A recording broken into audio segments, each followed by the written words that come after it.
let's talk about a little digression, because it's not all about the work, you know, on the set with the ladies. Good hands there, Melissa.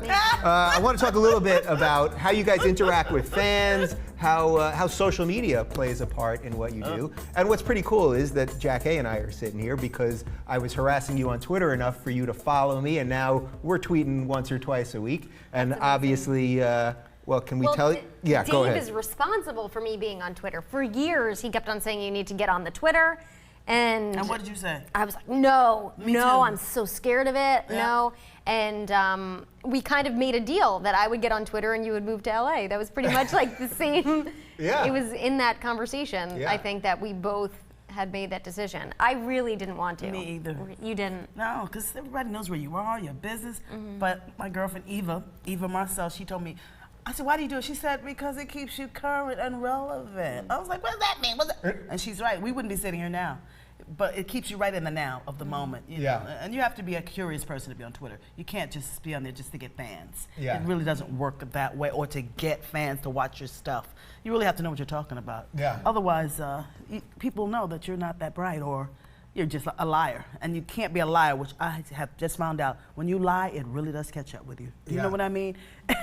On Twitter and in real life. Yes, you can't keep it together. You know what I mean? And your work suffers when you're just covering up all the time. It really is just a mess. Yeah. Melissa, what's your social media policy in terms of how much you can give of yourself and, you know, share everything with the fans and that whole thing? I pretty much just if I think of a joke, I'll tweet it, or if I want to talk about the show that night, I'll tell everyone to tune in. But I don't talk about I did this today with this person at this time at this place.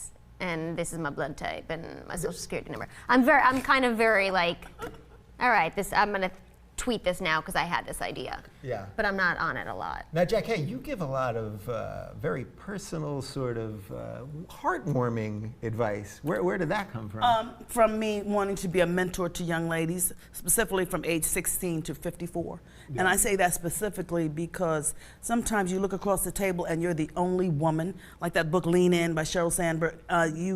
You're not the only person out there. You can look across the table and see, like the Yahoo woman. I met her, I was gagging. Because you don't have anybody, Hillary Clinton, when she looks across the room, there's nobody there, but they're out there. So put it out there so people can know you're not alone.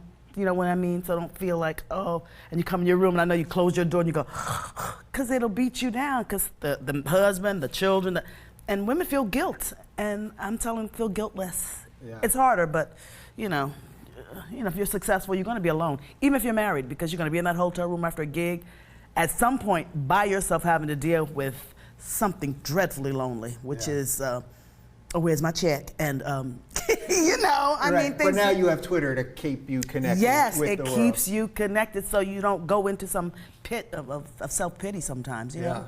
Do you ever feel like that the fans demand, they want the sort of insider, who is Melissa Rauch kind of thing? I don't know. Do you think I should do more of an insider thing? I think we're doing it right now. I will do whatever you tell me to do on Twitter, Dave Rubin. Yeah? You're responsible for getting me on Twitter, so you tell me what I need to do. I think you're doing it right. Okay. I think you're doing it right. Okay. So you guys are getting a little bit of your voices out, but I want to talk about your voices, because both of you, another thing you guys have in common is so much of what you do is based on your characters' voices that are kind of like your real voices, but not quite. So Melissa, I'll start with you, because Bernadette, I know where Bernadette comes from, but can you give the people, where does the voice come from? Bernadette's voice is very similar to my mother's. Except without the Jersey accent, say. But yeah, it's my mother. It's not quite that high, but it's in that tone, in that range. And do people think that's what you're supposed to sound like at all the time? When people say hi to you and then you don't sound like that, do they freak? Yeah. I think sometimes I'll get recognized and then they'll hear my voice and be like, oh, that's not you. That's not you. And I'm like, yeah, that's right. It's not yeah, like you're putting on a fake voice for them in real life. Exactly. Yeah. Exactly. And what about you, Jackie? Where did Sandra's voice, that real high pitch, where did that come from the first time? I had a girlfriend in school, her name was Val Jean Dean, and she had asthma. And we were out one day, and this is the one that gave me my first joint. Yeah. And wine.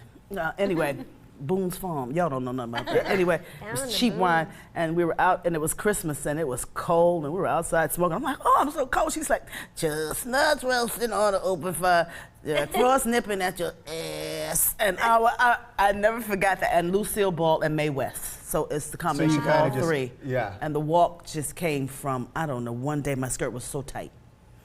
It was every day.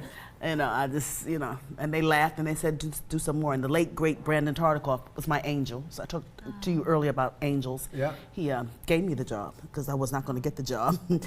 And he said, no, she's got the job, And he said, no, just do more of that. And, you kind of go, isn't it too much?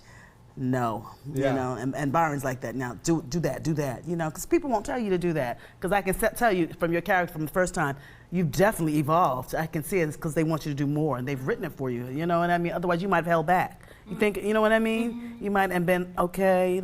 She all right. You know what I mean? Do they always want more out of Bernadette? Do they always want more character and more everything? Because I see what you're saying with Sandra, certainly. They don't specifically say it. No, I think the great thing about our writers is that it's very much like in the script. So that's more you. They're fantastic. It's all there. We get these little presents of these fantastic. What kind scripts. of presents? Oh, that's the script present. Oh, I don't get presents. The jokes. Jokes. Y'all get presents? Yeah. No, I'm just kidding. All right. So the last thing about the public personal life. Do you ever miss the anonymity? Like it's all great. It seems all great on the outside, but do you ever miss any of the freedom to just be able to go do your thing and not have anyone point at you or any of that stuff? I feel like I'm doing what I've always loved to do, so I can't complain about that. There's, some weird things like just, I really like to go to like the grocery store in my sweats, and I'm realizing recently that I'm horrifying people with my no makeup and I often dress like a 14-year-old prepubescent boy in my time off. Like that is my go-to look.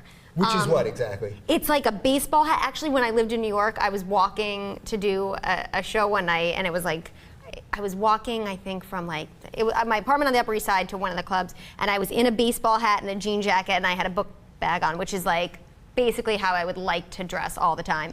And I was passing by a school that was getting out, and I felt a hand on my backpack that pulled me back, and it was the principal, and I turned around, and he was like, oh my God, I'm so sorry, I thought you were one of the kids who was getting out early. So basically that's how I dress, is like a schoolboy on the Upper East Side of New York. Yeah. Jack, hey, do you miss it at all? Just a little bit of the anonymity? And I miss the fact that I can't go on a date with a guy, and then we go out for a couple of dates, and then I realize they're only going out with me because I'm Jack A. That I hate. Yeah. And I don't mind it, but it's like, and I didn't think it was me, but it's like, man, like, they're cool. And then you take them to a big A-list party and they lose their mind. And you realize, oh, shoot. It really is. That's what I miss. I miss that. So how do you meet a guy then? How would you meet a guy? I don't know, I'm on the corner handing out flyers. Bonobos.com is the official outfitter of the Rubin Report. Enter code